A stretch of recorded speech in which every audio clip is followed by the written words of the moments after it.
sakit itu memang banyak yang berat ya. Iya. Tetapi yang paling utama itu sebenarnya seberapa orang tua ingin mengusahakan anaknya. Sebenarnya jadi dokter itu yang paling menyedihkan. Iya. Kalau Iya. orang tuanya tuh give up. Oke. Give up-nya tuh dalam arti dia nggak mau mengusahakan lagi.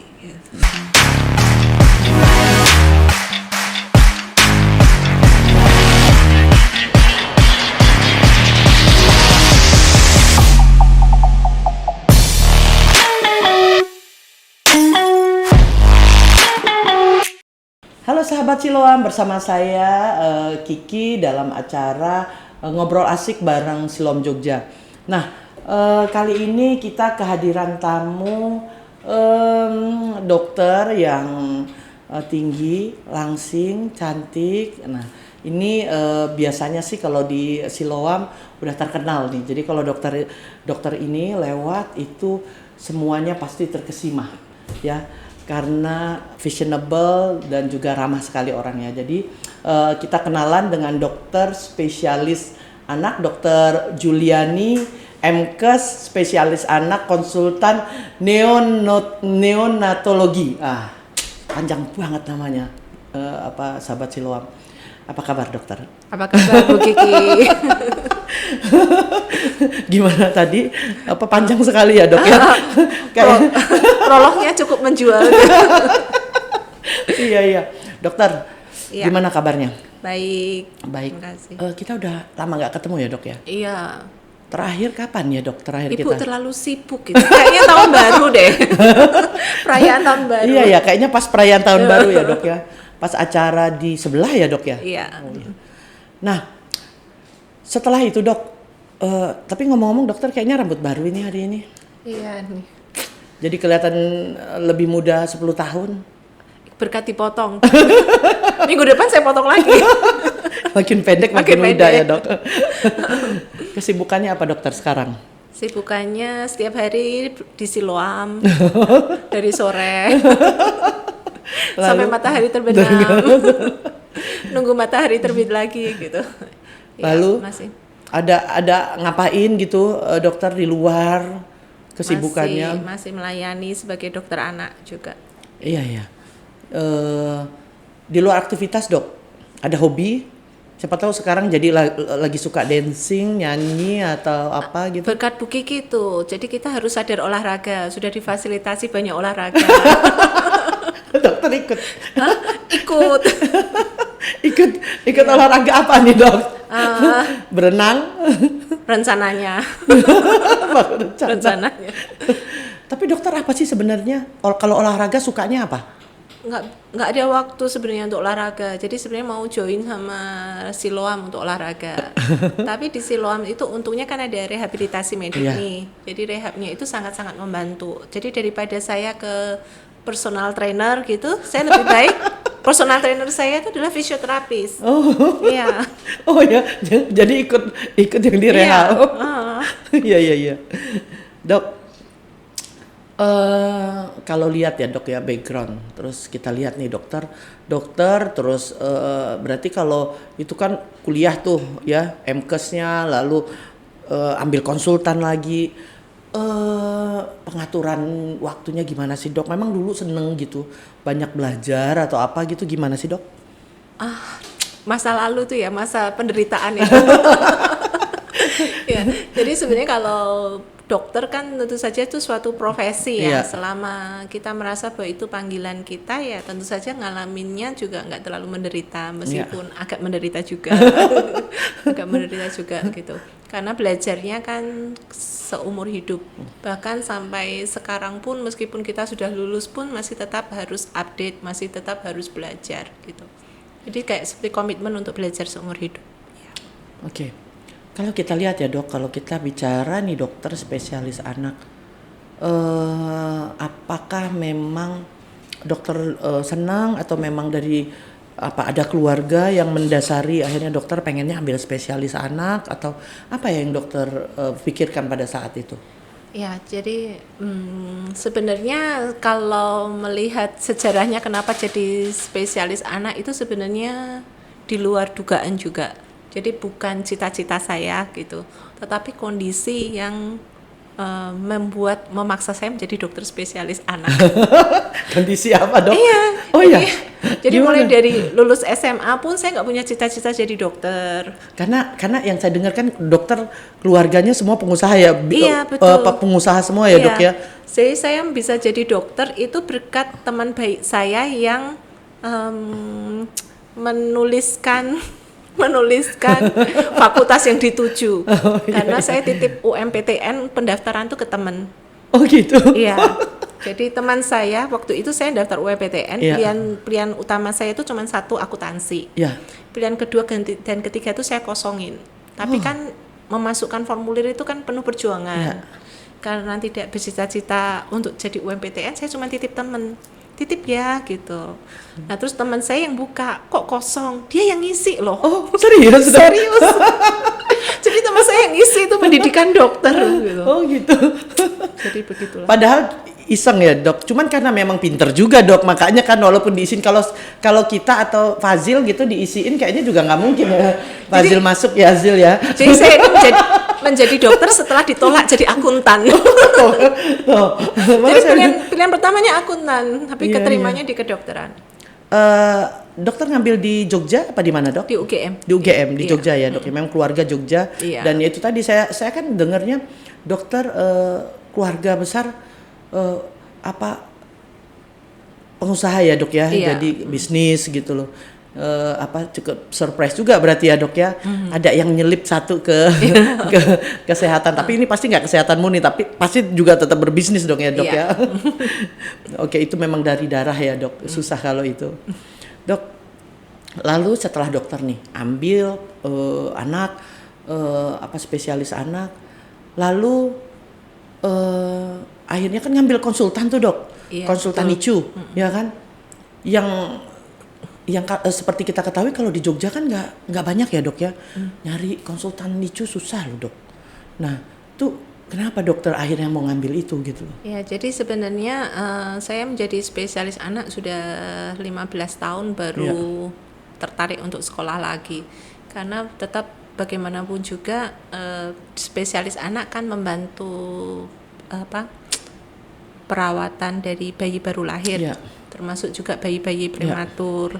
Kemudian kita lihat bahwa teknologi kedokteran makin lama juga makin canggih, di mana dulu pada waktu saya sekolah teknologinya itu belum ada gitu.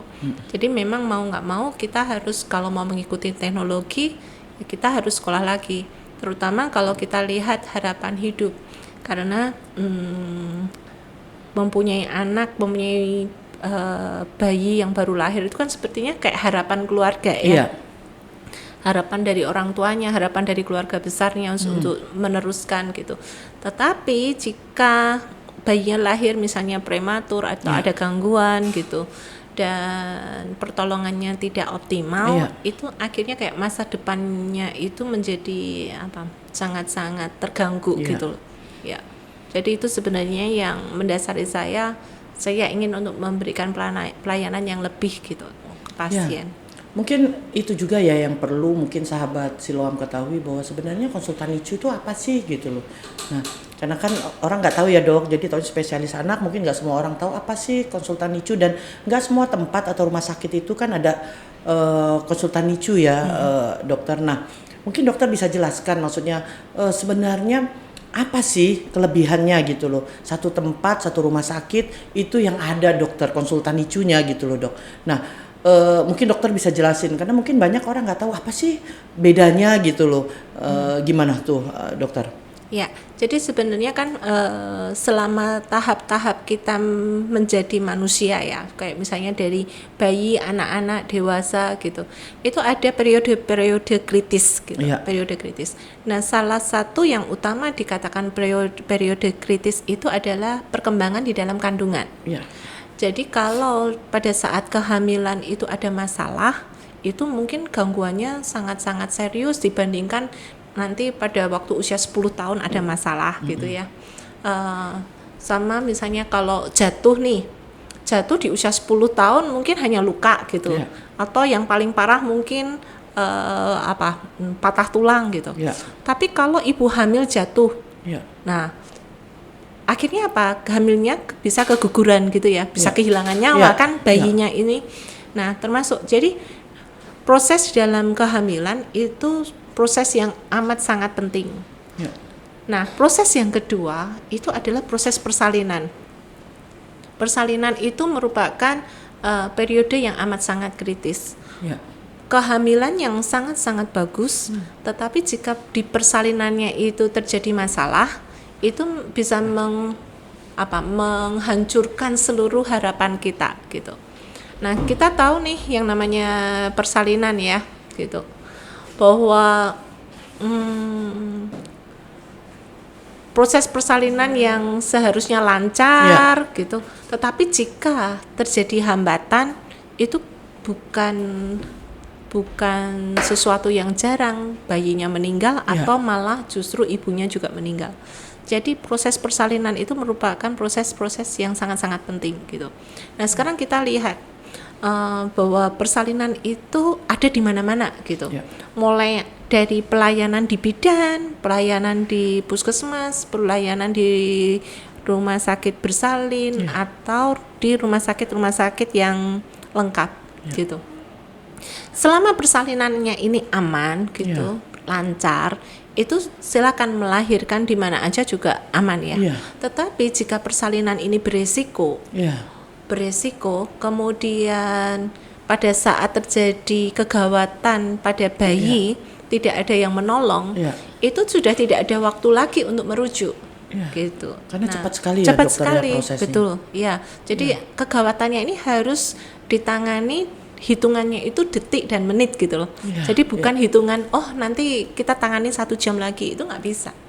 Nah, sebenarnya di pelayanan kita ini adalah bagaimana kita membuat persalinan yang beresiko ini bisa bersalin di rumah sakit yang lengkap. Jadi tidak perlu menunggu sampai terjadi masalah baru mencari rujukan. Iya. Karena takutnya waktu ya dok ya, waktunya yang sudah nggak cukup lagi. Nggak cukup waktu lagi, ya betul. Iya. Dok, kalau lihat kita bicara bayi ya dok ya, bayi yang mengalami kehamilan yang bermasalah gitu, itu paling banyak dok. Apa dok yang ditemui dok? Biasanya case apa dokter? Paling banyak yang ditemui itu adalah kegawatan nafas namanya, gawat nafas. Jadi di dalam kandungan itu kan saluran cerna bayi sudah dipakai nih, karena bayi itu menelan air ketuban gitu. Saluran kencing sudah dipakai, bayinya kencing di dalam kandungan, jantung sudah mulai bergerak. Nah, yang belum dipakai itu adalah paru-paru. Jadi bagaimana paru-paru bayi yang di dalam kandungan yang masih berisi air itu harus segera berisi udara dalam waktu 20 detik atau 30 detik pertama kehidupan. Dan itu banyak ya dok bisa ditemukan.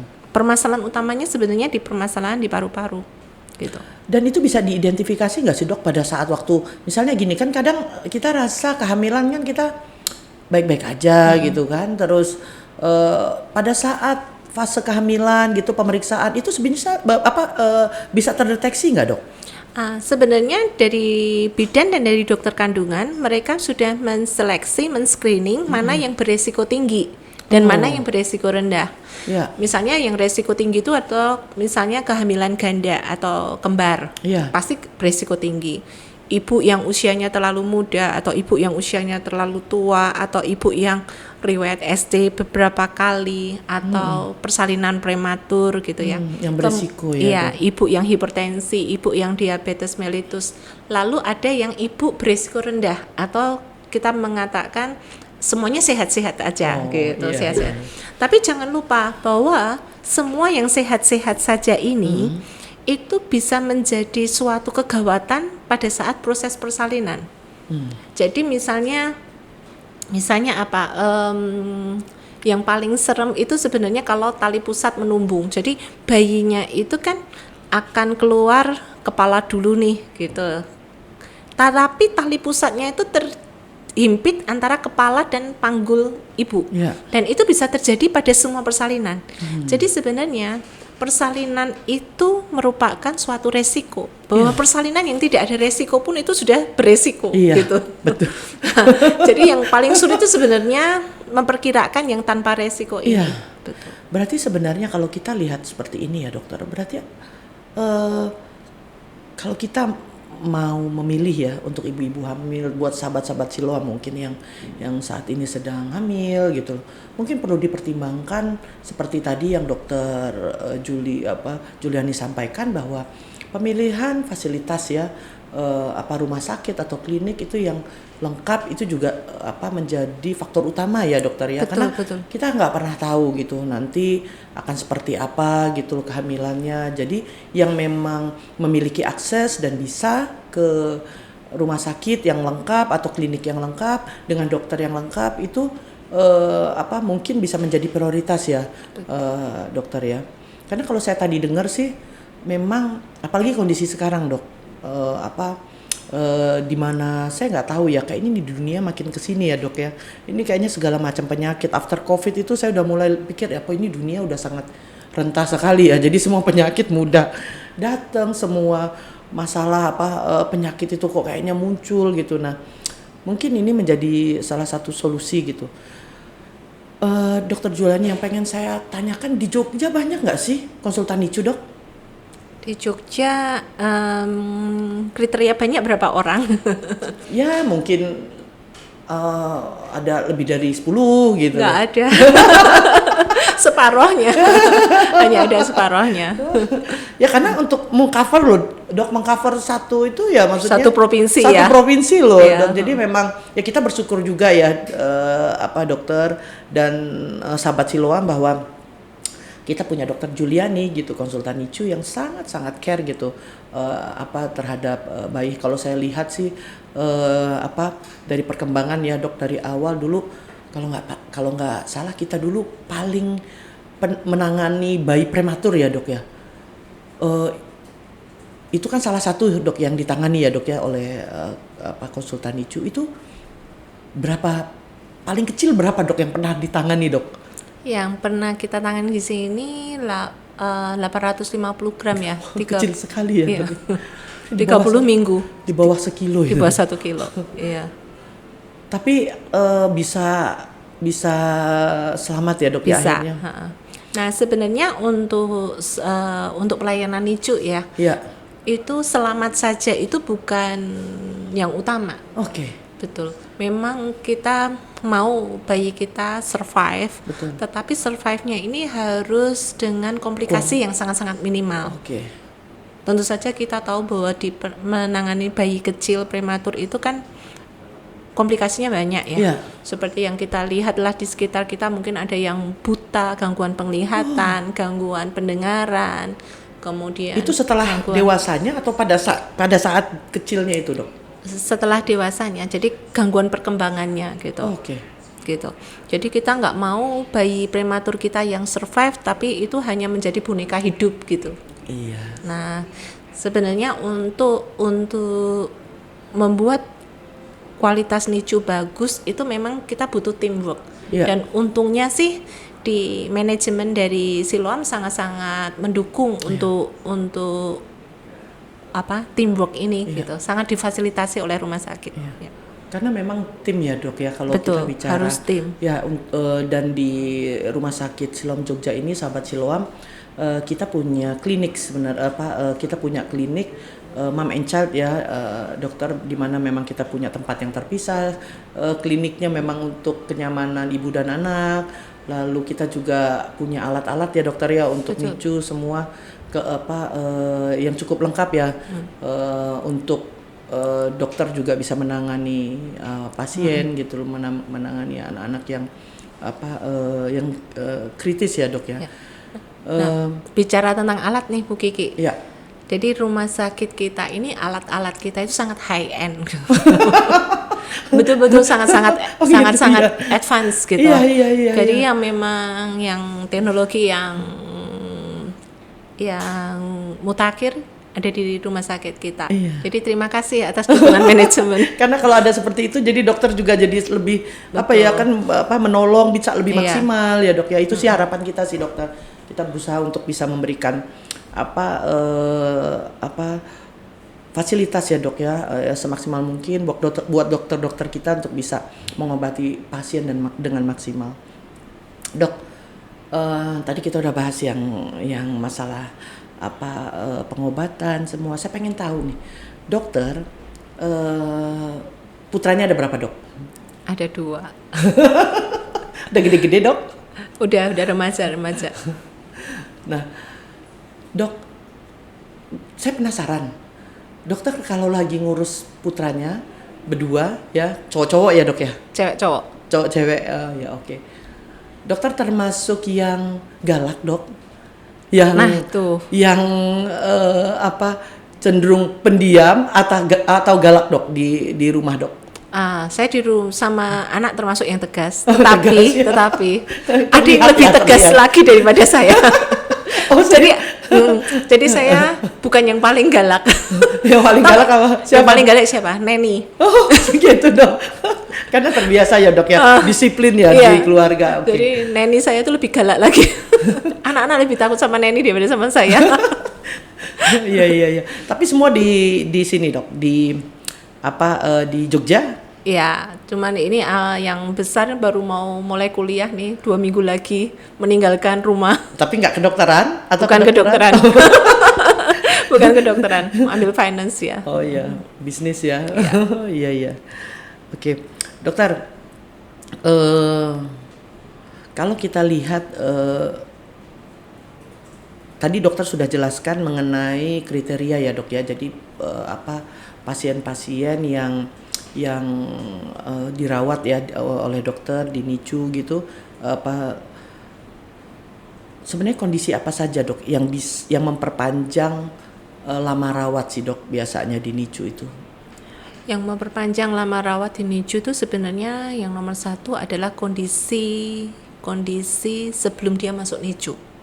Jadi kalau gangguannya ini segera ditangani, itu komplikasinya itu menjadi sangat-sangat lebih ringan dibandingkan jika teratasinya setelah beberapa saat.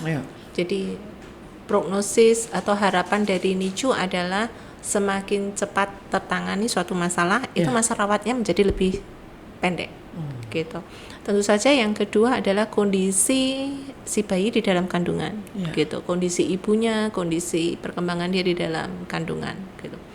Nah, karena NICU kita ini sekarang sudah sangat-sangat maju ya. Akhirnya pendekatan dari dokter kandungan sedikit berbeda nih Bu Kiki. Kalau misalnya kita nggak punya alat inkubator atau ventilator yang canggih ya, tentu saja janin di dalam kandungan dipertahankan selama mungkin, karena nanti setelah keluar kita nggak punya alat bantu nafas atau nggak punya inkubator yang untuk menunjang hidup si bayi gitu. Tetapi jika NICU kita tuh sudah lengkap, pendekatan kita menjadi sedikit berbeda. Apakah janin di dalam perut mamah itu bisa berkembang dengan baik? Kalau di dalam perut mamah itu dia tidak bisa berkembang dengan baik, sekarang kita lebih suka bayinya ini dikeluarkan meskipun masih prematur. Tapi memang syaratnya penunjang-penunjangnya itu harus lengkap dulu gitu. Jadi kalau dulu karena kita nggak punya alat ventilator, ya akhirnya kita tahan sebisa mungkin sampai matang nih di dalam kandungan baru dilahirkan gitu. Padahal seharusnya dia bisa dilakukan penanganan terus, karena memang di luar kita nggak punya alat gitu. Tapi kalau sekarang kita alat-alat NICU sudah lengkap, pendekatannya menjadi apakah di dalam kandungan bayinya bisa berkembang dengan baik gitu. Kalau dia tidak bisa berkembang dengan baik karena ada sesuatu gangguan gitu, misalnya suplai pembuluh darah ke bayi yang kurang bagus atau mamahnya hipertensinya tidak terkontrol, nah itu lebih baik bayinya untuk dikeluarkan. Dan kita besarkan di luar kandungan. Tapi ini bukan perkara yang mudah gitu. Memutuskan itu ya. Betul, iya. Dok ya, apalagi kalau memang nggak ditunjang itu tadi ya dok ya, dengan alat-alat fasilitas yang yang canggih gitu ya dok ya, yang lengkap. Dok, selama menjadi dokter, kita bicara mulai dari dokter anak, lalu dokter mengambil konsultan untuk NICU ini, ada nggak sih dok satu hal yang membuat dokter itu karena dokter juga kan bagaimanapun ya dok ya, namanya dokter juga pasti kan ya sebagai seorang ibu ya dok, ada hal-hal yang berkesan atau ada hal-hal yang keibuannya dokter itu muncul gitu loh. Wah itu banyak kali. Wah itu banyak sekali ya. Makanya saya juga nggak bisa membayangkan ya dok ya. Jadi kalau menjadi dokter NICU itu drama sinetron itu kalah dengan drama kehidupan. Oh gitu ya dok. Drama kehidupan itu lebih. Iya dok ya. Dan ada nggak dok, dokter bisa cerita sesuatu yang buat dokter itu kok sampai berkesan banget gitu, yang menyentuh banget gitu dok? Banyak banget. Jadi apa ya? Wah kalau dok, Ibu Kiki tanya gini.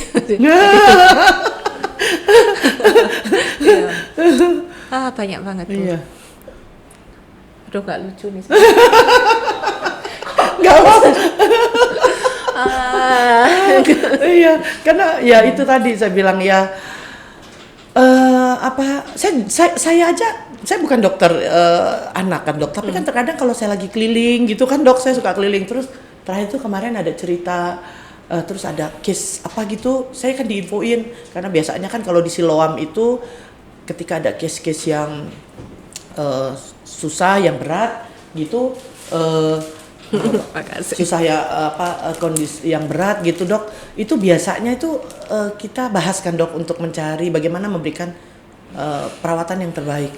Lalu saya kadang suka datang tuh dok, saya ke NICU, saya suka lihat itu bayi-bayi gitu loh. Terus kalau yang lagi ada yang bermasalah itu, aduh saya sedih. Terus saya di benak saya berpikir gini, aduh ini yang rawat ini ada dokter Juliani, ada dokter Melna, ini gimana perasaannya ya, campur aduk begitu. Iya. Nah dok, dari semua penyakit ya, maksudnya kritisnya anak ini, ada yang paling menurut dokter itu sangat ngenes banget, itu sakitnya itu apa sih dok? Sebenarnya kalau sakit itu memang banyak yang berat ya. Iya. Tetapi yang paling utama tuh sebenarnya seberapa orang tua ingin mengusahakan anaknya. Sebenarnya jadi dokter itu yang paling menyedihkan. Iya. Kalau orang tuanya tuh give up. Give up-nya tuh dalam arti dia nggak mau mengusahakan lagi. Udah selesai aja ya sampai situ. Gitu ya dok ya. Dan itu banyak ya dok ya, ada banyak juga yang begitu. Banyak. Jadi kita lihat kalau dibilang yang paling sayang itu orang tua gitu ya. Iya. Tapi kenyataannya saya melihat sendiri orang tua yang nggak sayang juga gitu loh. Dan itu dokter bisa, dan itu dokter menghadapi, dan sebagai seorang dokter keibuan, sisi kewanitaan, keibuan itu kurang diperjuangkan gitu, kurang diperjuangkan. Apalagi dokter berhadapan dengan yaitu bayi-bayi yang kritis ini ya dok ya, yang istilahnya udah antara, namanya baru lahir itu antara hidup dan mati ya dok ya. Ini mau diterusin, mau diperjuangin, atau orang tuanya udah give up aja gitu loh. Betul. Jadi kayak kurang diperjuangkan, itu sebenarnya yang paling bikin saya sedih sih sebenarnya. Tapi nggak bisa ngapa-ngapain ya dok. ketika orang tuanya sudah ya udah deh gitu ya. Nah yang kedua lagi itu misalnya di NICU ya, kan kita inginnya kan bayi-bayi kalau pulang di perawatan di rumah itu sebaik kita yang merawat gitu. Sebaik kita yang merawat. Tentu saja kalau dirawat di rumah sakit, di situ ada dokter, ada perawat yang mempunyai background ilmu bagaimana merawat bayi kecil. Kemudian sebelum pulang itu saya inginnya tuh kan orang tua tuh mampu merawat juga, karena merawat bayi kecil itu tidak seperti merawat bayi yang cukup bulan gitu. Nah akhirnya kita minta supaya orang tua itu bisa stay di rumah sakit, bagaimana merawat bayi selama 24 jam. Karena merawat bayi selama 24 jam itu kan capek. Kemudian malam mamanya tidur, padahal malam itu bayi harus minum gitu. Bagaimana memberikan minum di tengah malam. Nah, beberapa orang tua itu kayak sedikit meremehkan gitu, meremehkan. Nanti kan bisa, nanti ada yang bantu, nanti ada ibu yang bantu gitu-gitu. Nah, kemudian setelah pulang ternyata terjadi kecelakaan lah ceritanya. Kecelakaan itu misalnya kayak bayinya menjadi tersedak lah atau apalah gitu, kemudian harus masuk lagi ke rumah sakit. Nah itu kan sebenarnya sedih sekali karena kita harus ngulang lagi dari awal gitu-gitu. Nah yang kedua, jika orang tua ini kemudian memberi alasan sibuk dengan anak yang pertama atau sibuk dengan ini. Nah sebenarnya yang kata sibuk itu sebenarnya juga membuat saya jadi kalau kita punya anak itu sibuknya tuh bukan cuma sehari 2 hari. Punya anak 20 tahun masih sibuk. Iya selama-lamanya gitu. Betul. Jadi sebenarnya mempunyai anak itu kalau bisa tuh direncanakan dan diharapkan gitu. Direncanakan itu yang sebenarnya ya dengan perencanaan yang baik kan kita akan mempersiapkan semuanya dengan baik gitu. Oke. Enggak ini ya dok ya, tidak ada habisnya ya dok ya kalau bicara mengenai anak ya dok ya, apalagi buat kita perempuan-perempuan yang sudah memiliki anak. Jadi ketika kita kerja terus hubungannya sama anak dan dengan kondisi yang membutuhkan pertolongan seperti itu kadang nggak tega ya. Itu ya dok, saya tuh sampai sekarang itu kalau lihat dokter-dokter anak gitu, saya memang selalu kok bisa kuat banget hatinya. Karena kalau saya ya dok ya itu di handphone itu kan kita suka ada kalau di handphone tuh suka ada sponsor apa itu loh yang anak tiba-tiba ada benjolan di mana itu loh biasa ada yang muncul seperti itu. Itu aja kadang saya skip karena nggak tega. Jadi ketika saya lihat itu hati saya gemeter, terus tiba-tiba ada yang tumornya di sebelah, terus ada anak yang bolong di mana, itu saya rasanya nggak tega gitu. Makanya saya bayangin kekuatan hati dokter-dokter anak itu luar biasa ya dok ya. Harus benar-benar kuat. Terus bagaimana ya itu tadi dokter bilang tuh kayak drama ya dok, kayak drama, terus pergolakan hatinya naik turun gitu. Kalau anak sakit dokter, anaknya dokter sakit, itu gimana dok? Dulu waktu bayi kan, itu gimana dokter? Kadang bisa nggak sih dok setenang kalau dokter ya itu terus setenang seperti dokter misalnya melayani pasien gitu loh, itu gimana dok responnya? Masih ada sedikit paniknya. Iya. Pasti sedikit beda lah menangani itu.